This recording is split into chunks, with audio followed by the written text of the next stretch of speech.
అనుమానం పెనుభూతమై అందంగా ఉందని భార్యను కొట్టి ఉరేసిన వైన్యం. హైదరాబాద్ ఎల్బీ నగర్ లో మానవత్వాన్ని మర్చిపోయే ఘటన దారుణంగా చోటు చేసుకుంది. ఓ భర్త తన భార్యను దారుణంగా హత్య చేసి ఆత్మహత్యగా చిత్రీకరించే ప్రయత్నాలు చేశాడు. ఈ ఘటనపై మరిన్ని వివరాలు అందించడానికి మా ప్రతినిధి గంగాధర్ లైన్ లో ఉన్నారు. గంగాధర్, చెప్పండి, అసలు అక్కడ పరిస్థితి ఏంటి? మృతురాలు ఎవరు?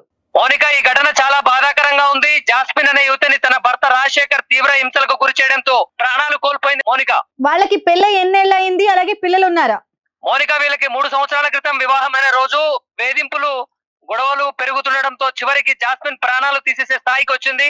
పిల్లలు ఎవరు లేరు. మౌనిక, హత్యకు కారణమైన పరిస్థితులు ఏంటి? పోలీసుల దర్యాప్తు ఏ విధంగా కొనసాగుతుంది? గంగాధర్, పోలీసుల వివరాల ప్రకారం రాజశేఖర్ జాస్మిన్ పై తీవ్రంగా దాడి చేసి వైర్తో ఊరివేసి హత్య చేశాడు.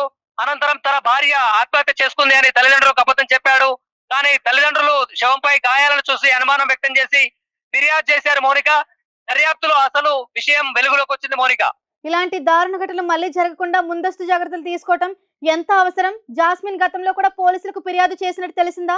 అవును మౌనిక, జాస్మిన్ గతంలో కూడా తన భర్తపై వేధింపులపై ఖమ్మం పోలీస్ స్టేషన్ లో ఫిర్యాదు చేసింది.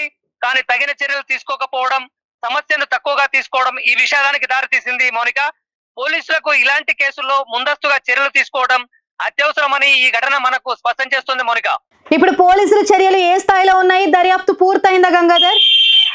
పోలీసులు కేసు నమోదు చేసి దర్యాప్తు చేపట్టారు. ఈ ఘటనపై కేసు దాఖలు చేసి రాజశేఖర్ ను అరెస్ట్ చేసి విచారణకు జరుపుతున్నారు. మౌనిక, మరిన్ని వివరాలు త్వరలో తెలుస్తాయని పోలీసులు దర్యాప్తులో కొనసాగనుంది.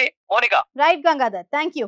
మన సమాజంలో ఇలాంటి దారుణాలు మళ్ళీ జరిగేందుకు ఎలాంటి అవకాశం ఉండకూడదు. ప్రతి ఒక్కరూ, ముఖ్యంగా సంబంధిత సంస్థలు, పోలీసులు మరియు సమాజం కలిసి మహిళల భద్రత కోసం కట్టుబడి ఉండాలి. మరిన్ని అప్డేట్స్ కోసం చూస్తూనే ఉండండి కైజర్ న్యూస్ తెలుగు.